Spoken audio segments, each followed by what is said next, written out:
Hi friends, நான் உங்கள் இந்திரா பேசுகிறேன். ரொம்ப நாள் ஆச்சு பார்த்து. இன்றைக்கி ஒரு சின்ன ஸ்டோரியோடு ஆரம்பிக்கலாம்.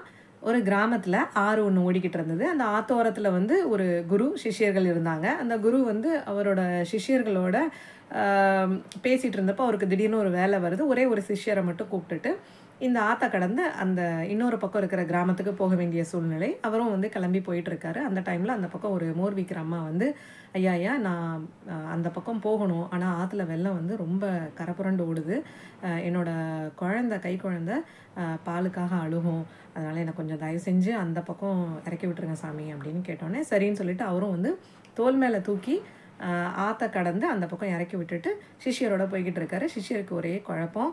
ஏன்னா பொண்ணுங்க கிட்டையே விடக்கூடாது, அவங்கள அண்டவே விடக்கூடாது, அதாவது தப்பான விதத்தில் பார்க்கக்கூடாது அப்படின்னு நிறைய விஷயங்கள் சொல்லியிருக்காரு. பொண்ணுங்க கிட்டேயே போகக்கூடாது தொடக்கூடாதுன்னு சொன்னவர் எப்படி அந்த அம்மாவை தூக்கி கொண்டு இந்த பக்கம்